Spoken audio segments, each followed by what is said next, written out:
अस्सलाम वालेकुम नाजरीन, जियो पार्लियामेंट के साथ मैं हूं अरशद वहीद चौधरी। पाकिस्तान मुस्लिम लीग नून ने एक बड़ा फैसला करते हुए पंजाब असम्बली के अपने 5 अरकान को अपनी पार्टी से निकालने का ऐलान किया। इन 5 अरकान में वो लोग शामिल हैं जिन्होंने सूबाई वज़ीर आला उस्मान बुज़दार साहब से मुलाकात की थी और जो उन्हें शो कॉज नोटिस इशू किया गया उसमें भी उन पर यही चार्जशीट जो है वो आयद की गई कि इन्होंने ना सिर्फ पार्टी डिसिप्लिन की खिलाफ वर्जी की बल्कि उनमें से एक रहनुमा मियाँ जलील शरकपुरी साहब जो हैं उन्होंने कुछ ऐसा बयान दिया कि जो कि पार्टी क़यादत के ख़िलाफ़ था और कहा गया कि उन्होंने पार्टी को डिफेम भी किया है। लेकिन क्या मुस्लिम लीग नून अपने पार्टी अरकान को इस तरह महज एक मुलाकात की वजह से पार्टी से बेदखल कर सकती है और क्या उनकी सूबाई असम्बली की रुकनीत भी ख़त्म कराई जा सकती है, जबकि पार्टी से निकाले जाने वाले ये अरकान क्या मौक़िफ़ रखते हैं और ख़ास तौर पे मियाँ जलील शरकपुरी साहब इस हवाले से क्या कहते हैं, यही आज हम गुफ्तगू करेंगे अपने इस प्रोग्राम में। हमारे साथ मौजूद हैं मियाँ जलील शरकपुरी, जबकि सूबाई सेक्रेटरी इत्तलाआत जो हैं मुस्लिम लीग नून की अज़मा बुखारी साहिबा वो हमारे साथ हैं और इसके टेक्निकल इशूज़ जो हैं उन पर बात करने के लिए इलेक्शन कमीशन के साबिक सेक्रेटरी कुंवर दिलशाद साहब हमारे साथ स्टूडियो में मौजूद हैं। बहुत शुक्रिया आप सब मेहमानों का। अज़मा बुखारी साहिबा, पहले तो आपसे जानेंगे कि आखिर मुस्लिम लीग नून सिर्फ एक मुलाकात से इतनी ख़ाइफ हो गई कि अगर वज़ीर आला पंजाब से आपकी पार्टी के लोग मिलते हैं और आप उस इख्तिलाफ़ राय को बर्दाश्त नहीं कर सकते और आप महज एक मुलाकात पे अपने पार्टी के 5 अरकान को निकालने का ऐलान कर देते हैं? बहुत शुक्रिया अर्शद साहब। मेरी गुजारिश ये है कि बात एक मुलाकात की नहीं है, बात बहुत सारी मुलाकातों की है और 3 दफ़ा इन लोगों को शो कॉज नोटिस जो है पार्टी की तरफ से जारी किए गए और ये सिर्फ वज़ीर आला से नहीं, इमरान खान साहब इससे भी जाकर मिल चुके हैं जी इससे पहले और बार बार पार्टी की तरफ से इनको हिदायत दी गई कि पार्टी को बताए बगैर आप किसी से भी हुकूमती नुमाइंदों से नहीं मिल सकते, नहीं मिलना चाहिए। देखिए, हर पार्टी के अंदर एक डिसिप्लिन जरूरी होता है। आप ऑपोजिशन में हैं, कुछ लोग जो हैं वो उन लोगों को इस्तेमाल किया जाए और मुझे हैरत यह है कि मैंने सुना अभी शरकपुरी साहब को भी एक जगह फरमा रहे थे कि जी वो हम अपने कामों के लिए वज़ीर आला को क्यों ना मिले और वो करें। बात इतनी सिंपल नहीं है। वो इन मुलाकातों को फॉरवर्ड ब्लॉक का नाम देते हैं, वो इन मुलाकातों को अपने ऊपर वज़ीर आज़म की जो है वो क़यादत पे एतमाद का इजहार करार देते हैं और ये बार बार जाके फिर उनसे मिलते हैं। इसका क्या मतलब है? और इन्हीं चंद मुलाकातों की वजह से हमारी पार्टी के अंदर नकबजनी की कोशिश की जा रही है और हमारे मेंबर्स जो हैं उनके फॉरवर्ड ब्लॉक बनाने की एक पूरी पक्की हुकूमती तैयारी बहुत अरसे से लेकिन अज़मा बुखारी साहब 18वीं तरमीम के बाद अब फॉरवर्ड ब्लॉक को बनाने की गुंजाइश ही खत्म हो चुकी है। कोई भी बंदा जो है बगैर रिजाइन किए हुए वो तो फॉरवर्ड ब्लॉक अब नहीं बना सकता। देखिए, कोशिश तो की जा रही है ना। जैसे ये 5 मेंबर्स दिखा के वो हमें कहते हैं कि जी आपके 40-50 मेंबर्स जो है वो बस हमारे पास है, हमारी जेब में है, किसी दिन भी हम निकाल के शो कर देंगे और वो कर देंगे। ये मुमकिन नहीं है, आपने दुरुस्त कहा। पार्टी के सिंबल पे जो जीत के आया है उसको पार्टी के नज़्मो ज़ब्त में रहना होगा और जो नहीं कर सकता, जो नहीं करना चाहता, उसके लिए दरवाजे खुले हैं। अब तो खुली छुट्टी है। अब ये जो पॉलिसी इनको जिसकी पसंद है, जो वज़ीर आला इनको पसंद है, उनकी टिकट पे जाके इलेक्शन लड़के वापस आ जाए। लेकिन साहिबा, आप तो दावा करते हैं कि मुस्लिम लीग नून एक बड़ी जमहूरी पार्टी है और आप तो अपनी तहरीक जो चलाने जा रही हैं वो भी इसी बयानिए पे कि आप चाहती हैं कि पाकिस्तान में जमहूरियत मजबूत हो, आइन की बालादस्ती हो, रूल ऑफ लॉ हो। तो क्या पार्टी के अंदर जमहूरियत पसंद नहीं है कि अगर कुछ लोग इख्तिलाफ राय रखते हैं तो आप उनको बर्दाश्त करने के लिए तैयार नहीं है? नहीं, ऐसे नहीं होता ना। पार्टी के अंदर इख्तिलाफ राय करें ना। हमारी पार्टी के अंदर बहुत इख्तिलाफ राय होता है और हर तरह की ओपिनियन, हर तरह की बात पार्टी में आती है, लेकिन उसके बाद जब पार्टी फैसला कर देती है उसी को डिसिप्लिन कहते हैं। जब पार्टी ने एक चीज पे फैसला कर लिया फिर उस पे इफेक्ट बट्स नहीं होते। खुद ही शरकपुरी साहब ने पहले, मैंने एक जगह सुना इनको कि नजरिए पे जो है वो पार्टियां चलती हैं। तो हमारा नजरिया ये है कि हम वोट को इज्जत दो की बात कर रहे हैं, हम जो सियासत के अंदर मुदाखलत है उसको खत्म करने की बात कर रहे हैं। अगर ये उससे मुत्तफिक नहीं है तो इनके पास इख्तियार है, ये हमारी सीट जो है वो हमारे मुंह पे मार दें, हमारी टिकट, और उसके बाद जिस मर्जी जो है वो पार्टी की टिकट से दोबारा इलेक्ट हो जाए, हमें तो कोई इतराज नहीं। जी मियाँ जलील साहब, आपने गुफ्तगू सुनी। अज़मा बुखारी साहिबा तो कह रही हैं कि अगर आपको उनके बयानिए से इख्तिलाफ है, पार्टी के नज़रिए से इख्तिलाफ है, तो फिर आपके लिए तो ऑप्शन खुला है कि आप ये पार्टी जो कि आपने शेर के सिंबल पे ये पार्टी जो है वो उसके टिकट पे इलेक्शन लड़ा और आपने ये नशिस्त जीती, तो आप जा सकते हैं इस पार्टी से, खैराबाद कह सकते हैं। हमारे कायद मियां नवाज शरीफ साहब और लाखों लोग उनसे मोहब्बत करते हैं, लेकिन अगर किसी एक इशू के ऊपर कोई एक बंदा ये कहे कि ये चीज़ मुनासिब नहीं है, वो गुस्से में जो बात कर रहे हैं नहीं ठीक, तो हो सकता है कि मेरी राय गलत हो, तो हमारे सीनियर राना सनाउल्लाह साहब हैं, बाकी वो कह दें कि यार ये जलील शरकपुरी की अपनी राय है, पार्टी की राय नहीं है। तो एक छोटी सी बात को बहुत बड़ा बना दिया गया। मैं नहीं समझता कि इस बात को इतना उज़मा साहब को इसके ऊपर कोई रिमार्क्स देने चाहिए, राना सनाउल्लाह साहब को कोई रिमार्क्स देने चाहिए। मेरी बात की अगर गलती है तो कह दे भाई ये उसका नुक्ता नजर पार्टी का नहीं है। लेकिन मियां साहब वो तो कह रही है कि आपको एक दफा नहीं, इससे पहले भी शोकाज बार बार इशू किए गए हैं, लेकिन आपने उनको ऑनर नहीं किया। और पार्टी के अंदर इख्तिलाफ राय होता है, ये तो नहीं होता कि अगर आपको पार्टी कायद से कोई इख्तिलाफ है, उनके बयानिए से कोई इख्तिलाफ है, तो आप बाहर जाके ओपनली इस तरह इजहार करें। नहीं, देखिए हम पाकिस्तानी हैं, सब पार्टियां पाकिस्तान की हैं और पाकिस्तान के अंदर हैं। इस तरीके से तो हम कह सकते हैं कि वज़ीर आज़म से इख्तिलाफ है तो असम्बली के अंदर करना चाहिए, असम्बली से बाहर खड़े होकर नहीं करना चाहिए। अगर कोई बंदा पूछता है किसी जगह पर और बंदा कोई कह देता है कि यार मेरी ये सोच है, तो इसमें कोई माइंड करने वाली बात नहीं है, गुस्सा करने वाली बात नहीं है।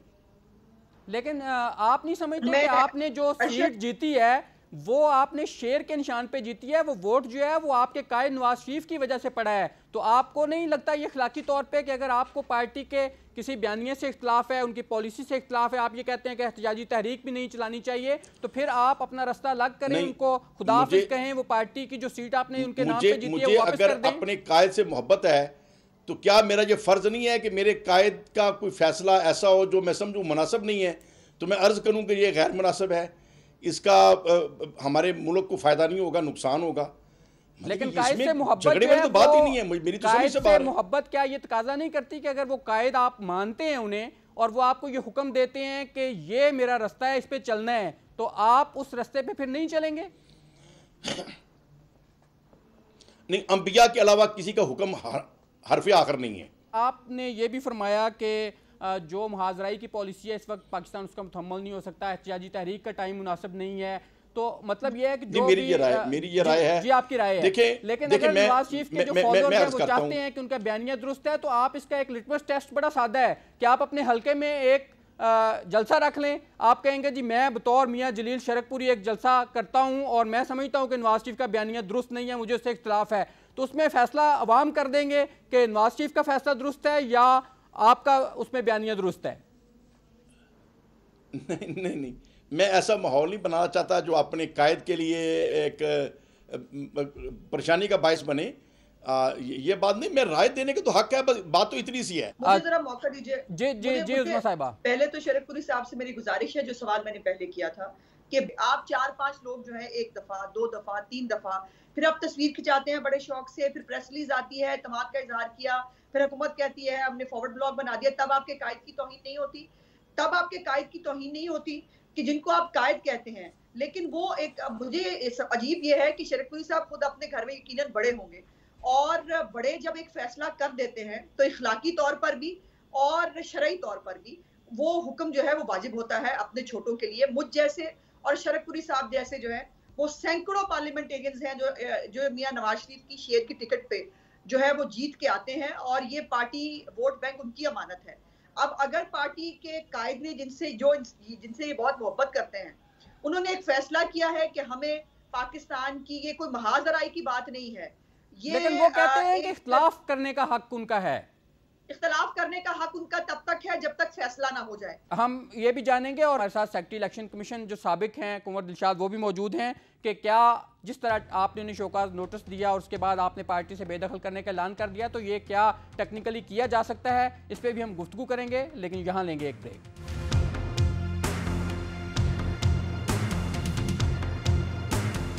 वेलकम बैक नाजरीन।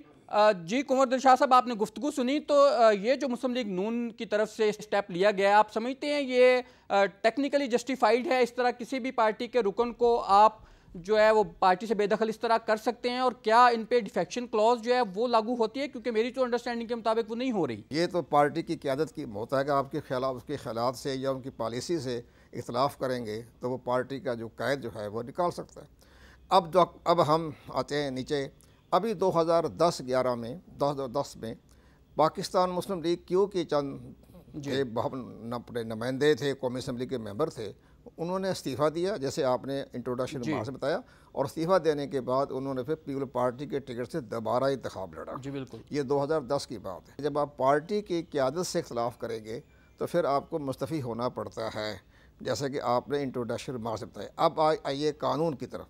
इनका जो चार्जशीट उन्होंने किया, जो जैसे राना सनाउल्लाह साहब ने किया, इनका जवाब, पहली बात यह है कि इनके जवाब का इंतज़ार करना चाहिए। जब राना सनाउल्लाह साहब ने इनको चार्जशीट कर दिया है तो उसका जो जवाब, टाइम भी मेरा ख्याल है 26 तारीख को इनको वो दिया गया है शोकाज नोटिस, और वो 7 दिन थे तो वो 2 तारीख को पूरे हो गए। हाँ तो ठीक है, अभी और चंद रोज इंतजार करें, दोबारा रिमाइंडर भेज दें, कोई ऐसी बात पहले भी 3 दिन को शोकाज नोटिस वो कह रहे हैं कि दिए। हाँ, अब आप आइए, हमारा जो पॉलिटिकल पार्टी का जो सेक्शन है उसकी तरफ मैं आता हूँ, और साथ ही इलेक्शन एक्ट 2017 का जो सेक्शन 210 से लेकर 215 तक, उसमें ये लिखा हुआ है कि अगर पार्टी डिसिप्लिन के ख़िलाफ़, अगर कोई जो उनका कॉन्स्टिट्यूशन है, इलेक्शन कमीशन ऑफ पाकिस्तान ने जो गौर व खोज करना है नाअहलियत के बारे में, वो कहते हैं इनका कॉन्स्टिट्यूशन क्या कहता है। अगर उस कॉन्स्टिट्यूशन की खिलाफ वर्जी हो गई है, पार्टी का कॉन्स्टिट्यूशन, पाकिस्तान का नहीं, पार्टी के कॉन्स्टिट्यूशन बड़ा अहमियत का हामिल है, जो उन्होंने इलेक्शन कमीशन में जमा कराया है, जिस पर तमाम मेंबरान मुतफिक हुए, जिस पर आपने भी कहा उन्होंने इलेक्शन लड़ा उस कॉन्स्टिट्यूशन को देखते हुए। अब इलेक्शन कमीशन पाकिस्तानी महसूस करेगा कि इन्होंने उस अपने कॉन्स्टिट्यूशन की खिलाफ वर्जी की है और पार्टी के कायद ने कहा इनको डिस्क्वालीफाई कर दे, फिर इलेक्शन कमीशन ऑफ पाकिस्तान उसी कानून की रोशनी में 210, 211, 212 के तहत कि इन्होंने पार्टी की कॉन्स्टिट्यूशन की खिलाफ वर्जी की है, इन्हें डिस्क्वालीफाई तो वो डिस्क्वालीफाई कर सकते हैं। उनकी मर्जी है, इलेक्शन कमीशन का फुल बेंच बैठेगा, 5 मेंबर हैं। दूसरा एक और रास्ता भी है, वो जहाँ इलेक्शन कमीशन का रास्ता इख्तियार है वो ना करें, तो फिर वो सूबाई असम्बली के स्पीकर को भिजवाएं कि इन्होंने कॉन्स्टिट्यूशन की खिलाफ वर्जी की है, इनको डिस्क्वालीफाई करने के लिए इलेक्शन कमीशन ऑफ पाकिस्तान को रेफरेंस भिजवाएं। अब यहाँ स्पीकर जो है सूबाई असम्बली के, वो 30 दिन के अंदर अंदर वो इलेक्शन कमीशन को भेजेगा। जी मियाँ जलील साहब, आपने ये टेक्निकल गुफ्तगू भी सुन ली है साबिक सेक्रेटरी इलेक्शन कमीशन की तरफ से, तो आप फिर कैसे अपना दिफा करेंगे कि पार्टी का जो आइन है उसकी आप अगर खिलाफ वर्जी करते हैं तो आपकी तो ये सीट फिर इसके मुताबिक जो है वो पार्टी अगर सरबराह समझें तो वो आपके खिलाफ इलेक्शन कमीशन को लिख देंगे, तो आप इसके लिए तैयार हैं अपनी सीट इस तरह, या कॉन्टेस्ट करेंगे? नहीं, पहली बात तो ये है, मोहतरमा उज़्मा साहबा ने फरमाया कि मेरे बारे में इनको बार बार मना किया गया बुज़दार साहब को मिलने से, तो वो मैं उन्हें अर्ज़ कर दूं, मुझे राना इकबाल साहब, इकबाल गुजर साहब और अता तारड़ साहब, उनकी कमेटी बनी थी, बुलाया, मैं हाज़िर हुआ और उन्होंने वजह पूछी, मैंने वजह बता दी, बड़ी जेन्युइन वजह थी। उन्होंने एक्सेप्ट किया कि ठीक है आपका इस मामले में मिलना ज़रूरी था, तो चलो आइंदा ना मिलिएगा, मुझे उन्होंने ये तंबीह फरमाई। तो मैंने उसी मीटिंग में अर्ज़ कर दिया कि मैं इसका वादा नहीं करता, अगर मुझे, वो चीफ मिनिस्टर है, अगर दोबारा कोई इशू मुझे मेरे सामने आता है और मेरी अगर वो इज़्ज़त कर रहा है बुज़ुर्गों के सदके, तो मैं क्यों हेजिटेशन करूं कि मैं नहीं मिलूंगा। और आप माइंड मत करें, अगर कोई भी मेंबर मिलता है तो मिलता रहे, पार्टी के डिसिप्लिन की खिलाफ वर्जी करे तो आप एक्शन लें। चीफ मिनिस्टर जब वो बन गए हैं एक्सपीरियंस देकर, हमने तो वोट नहीं दिया ना, हमने आइंदा वोट देना है। जी मियां साहब, ये भी कुछ इतलात है कि शायद आपका कुछ ज़मीन का मामला है और आप इसलिए बार बार मजबूरन जाते हैं सीएम के पास कोई फेवर लेने के लिए। नहीं, मेरा अपना कोई ज़मीन का मामला नहीं है।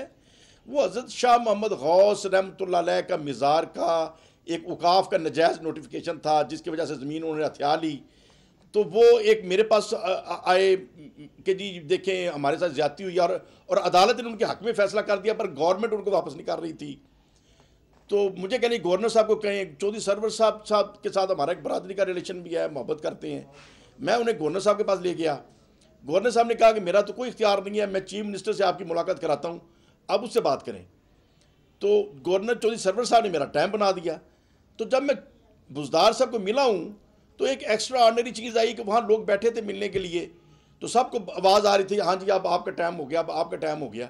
जब मेरी बारी आई तो चीफ मिनिस्टर साहब कमरे से बाहर आ गए और आके उन्होंने मुझे सलाम किया, शरपुर साहब तशरीफ लाएँ। 5 लोगों का इकट्ठे कैसे टाइम आ गया कि आप 5 लोग जो हैं एक ही पार्टी के अरकान वो जाते हैं और एक साथ मुलाकात करते हैं? नहीं, ऐसा नहीं है, मैं अकेला ही मिला था। पहली दफ़ा मैं अकेला ही मिला था, मेरी अपनी गरज थी, दोस्तों का काम था, मैं चला गया था और उन्होंने मोहब्बत की। लेकिन बाकी लोग अपने अपने तौर पे अलहदा उनका कोई इशू होगा।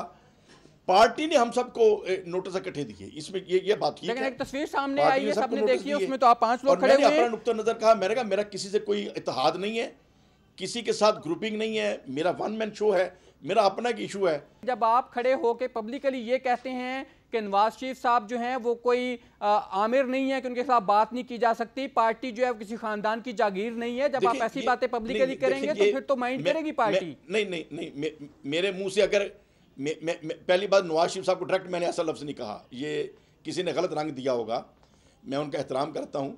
मैंने ये ज़रूर कहा है कि जमहूरी पार्टियाँ हैं और जमहूरी पार्टी का हुस्न होता है इख्तलाफ राय। फाइनली आप बता दीजिए कि आप स्टिल जो है मुस्लिम लीग नून की पार्टी अपनी सीट जो है उसको ऑक्यूपाई रखेंगे, उससे इस्तीफा नहीं देंगे, और अगर आपको पार्टी की तरफ से जैसे कमर दिलशाद साहब ने कहा है कोई रेफरेंस आपके खिलाफ दायर किया जाता है या आपके डी-सीट करने के लिए इलेक्शन कमीशन से पार्टी रुजू करती है तो फिर भी आप अज खुद इस्तीफा नहीं देंगे?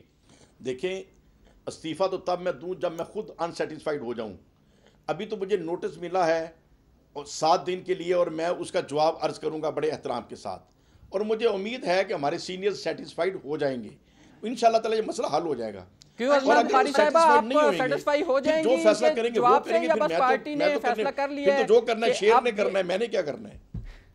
अब शेर ने, वो कह रहे हैं जो करना है अब शेर ने करना है। जी शेर नहीं करना है जी, शेर कर चुका है। इनकी इतला के लिए अर्ज है कि इनको जो पार्टी से निकालने का फैसला है वो कायद मियां मोहम्मद नवाज शरीफ साहब ने सीसी की मीटिंग में किया है और वहां पर अनाउंसमेंट किया है, और ये मियां साहब का, इनके कायद का फैसला है कि इनकी अब पार्टी में जगह नहीं है। मुझे अफसोस यह है कि बुज़दार साहब का जो है वो एक दफा का एहतराम शरकपुरी साहब को याद रहा, लेकिन PMLN का और मियां साहब का खुद का कितना प्यार और एहतराम का रिश्ता शरकपुरी साहब के साथ जो है वो हमेशा रहा। सलाम है, एहतराम है, ये उस्मा बहन ये बात ना करें।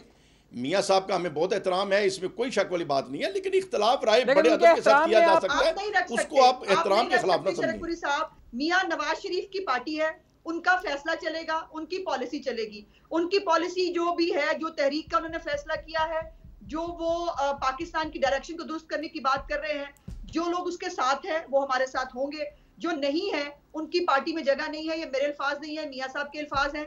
और आप अच्छा अजमा साहब एक मिनट आखिरी में पूछ लूं, सिर्फ टाइम प्रोग्राम का खत्म हो रहा है, सिर्फ आखिरी में पूछ लूं मियां साहब, अगर नवाज शरीफ साहब ने अब जो फैसला किया है कि एहतजाजी तहरीक शुरू करने जा रही है मुस्लिम लीग नून APC की तमाम जमातों से मिलके, तो क्या आप उस एहतजाजी तहरीक का हिस्सा बनेंगे या नहीं? देखिए, तहरीक लब्बैक या रसूलुल्लाह से ज़्यादा कोई तहरीक नहीं हो सकती, ठीक है, और ये हमारे तमाम उलमा जानते हैं। मैंने उलमा की मीटिंगें की, मशाइख की मीटिंगें की, और मैं समझाता रहा कि अब बात ठीक है लेकिन ये सड़कें बंद करने वाला स्टाइल ठीक नहीं है।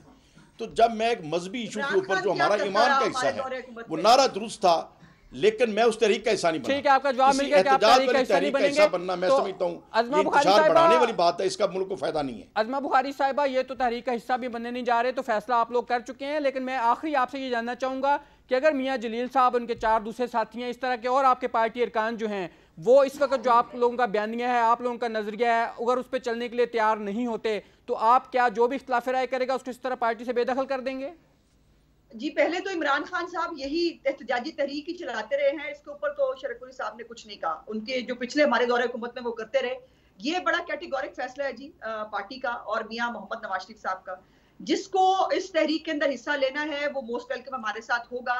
बाकी जिन लोगों को नहीं, उनके हलकों में हमारे पास ऑप्शंस मौजूद है, लंबी लिस्ट है, और ये भी फैसला तकरीबन हो चुका है कि इनके लिए पार्टी के दरवाजे बंद हैं और पार्टी जो है ये अभी अपनी सीटों पे जितनी जमहूरियत की बात कर रहे हैं, चाहिए इनको हमारी सीट हमारे मुंह पे मारे और चले जाएं इलेक्शन बल्ले से, जिससे मजीद लड़के आ जाएं, लेकिन अगले इलेक्शन में कतई तौर पर इनकी टिकटों के हवाले से, चूंकि हमारी पार्टी में भी अब ये नहीं रहे, तो यकीनन एक फैसला जो है वो कोई अच्छा इनके लिए नहीं होगा। मैं सिर्फ आखिर पे नाजरीन की भी तरह थोड़ा रहनुमाई के लिए जानना चाहूँगा कि क्या 18वीं तरमीम के बाद अब अगर पार्टी के लोग इस तरह जो जैसे मियां साहब हैं, इनके साथ 4 दूसरे लोग हैं, क्या ये वहाँ पे अपना अलग ग्रुप बना सकते हैं, वहाँ बैठ सकते हैं, अलग बेंचेस के लिए दरखास्त दे सकते हैं? क्योंकि फॉरवर्ड ब्लॉक का तो मेरे ख्याल अब रास्ता वहाँ पे रुक चुका है 18वीं तरमीम के बाद। ज़ाहिर है कि वो स्पीकर सूबाई असम्बली के ज़रिए उनको रेफर भिजवाना पड़ेगा, और सूबाई असम्बली के स्पीकर आइन और कानून की रोशनी में उन्होंने स्पीकर ने इलेक्शन कमीशन को भिजवाना पड़ेगा। अब इलेक्शन कमीशन पाकिस्तान को रेफरेंस भिजवा देता है तो फिर इलेक्शन कमीशन पाकिस्तान आइन और कानून की रोशनी में फॉरवर्ड ब्लॉक या किसी तरह के यूनियन ब्लॉक, यूनिफिकेशन ब्लॉक का कोई तस्वर नहीं है, तो वो इनको अपने कानून की रोशनी में इनको डिस्क्वालीफाई कर देगा। बहुत शुक्रिया नाज़रीन, आपने गुफ्तगू सुनी मुअज़्ज़ज़ मेहमानों की। इसके बाद फैसला आप खुद कर सकते हैं कि क्या मुस्लिम लीग नून की तरफ से ये जो स्टेप लिया गया है वो दुरुस्त है, या मियाँ जलील शरकपुरी और उनके जो दीगर साथी हैं जो पार्टी से निकाले गए हैं वो जो मौक़िफ़ रखते हैं वो उसे आप दुरुस्त जानते हैं। जियो पार्लियामेंट से अरशद वहीद चौधरी को, प्रोडक्शन टीम शबीर डार और खलीक अहमद के साथ इजाज़त दीजिए। अल्लाह हाफ़िज़।